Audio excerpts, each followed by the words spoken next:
Hello and welcome to What's Up Stratford and the Year in Review with Mayor Dan Mathieson. We're going live, but we are physically distanced for those of you that are a bit nervous. Mayor Dan, thanks very much for joining me. Thanks for having me on, Peter.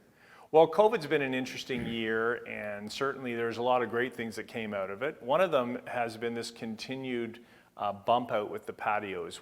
So what's going on, and what does the city do to support it? Well, it was a great initiative from the provincial recovery and the federal recovery funds, where we had a local program organized by John Kastner from the museum, and it was part of our COVID task force, lined up local builders who had decided to get involved and help build them. Restaurants had their fees waived in the first year, had them reduced in their second year, and allowed restaurants to increase their outside patio space. It was a welcome addition in the city. We saw a lot of floral arrangements, streets being more alive with people, maybe a little less cars, which is a positive experience for a walkable city. And people started to really remark after year one how much they enjoyed it. So in 2021, when we started the spring, it was believed that a lot of people would want them again, and they all did. And of course, with the fees reduced, it made it financially viable for them.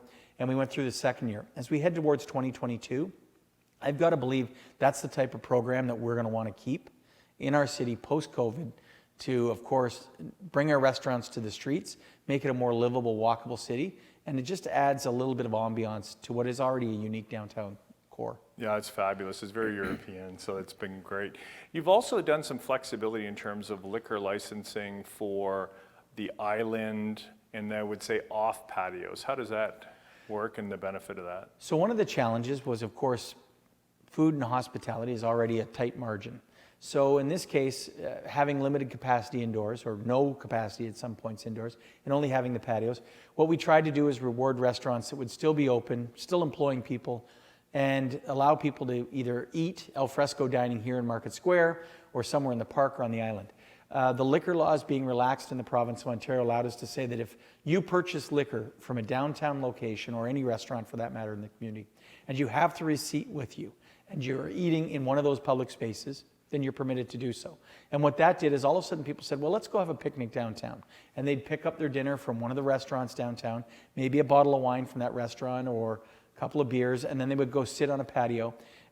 We had no incidents of any description whatsoever where the police needed to be involved. We had volunteers help organize it, and it turned out to be a really great addition to the community. And we found people day tripping into Stratford so that they could enjoy the parks, the downtown, maybe the island, enjoy the restaurants, have a drink, and still be part of the Stratford experience. Yeah, and I personally loved it. I think it was great, and I want to see that going forward. Lights on Stratford was a great success last year. What's going on for 2021 plus 2022?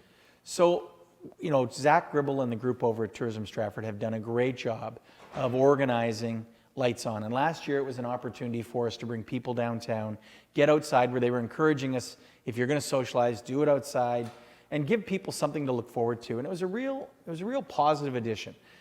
Zach is mounting, along with volunteers, a really great exhibit again this year, which will be supported financially by sponsors, but also senior levels of government, that will kick off with a unique, world-renowned light display coming from an international destination to Stratford. And I think people will be awed when they see this in Market Square and in other buildings around the community. I think it'll be another reason for people to come out and tour around, and it'll also draw in day trips. So we're trying to find ways to make Stratford relevant to other communities when people can't travel. I think we're going to go through the winter with the Omni variant, where we're going to see that people are not traveling maybe as much as they could, so maybe Stratford becomes that weekend destination or a midweek dinner getaway. Right, yeah, what a great place to come. Lastly, in the summertime, the Stratford Festival did open with those spectacular outdoor seating. What was this spin-off for the city? Well, the theater sold probably 25 to 30,000 tickets through the course of the summer. It allowed a couple of things. First of all, to keep us going on after all these seasons, to say, hey, we're back on stage and we're doing productions. They were extremely well done in open tented venues, put incredible art on the stage, and they told some great stories. I think it got people kind of back believing that the better things were yet to come, and they are. I think also, though, it led to employment within our community. It led to people visiting our city. It put the artists and artisans back at the theater to work. This coming year, 2022, we're going to end up seeing 10 productions on the stages of the festival. They're banking on being able to be inside. They'll have some shows that are physically distanced for those that aren't comfortable being in large groups. And I think it'll speak to the recovery of the community, ramping back up to where we hope to be post-pandemic, is where we were in 2019, pre-pandemic. Yeah, that's great. Well, thanks for chatting about that. Let's get into technology. So coming up next, we're going to talk about technology.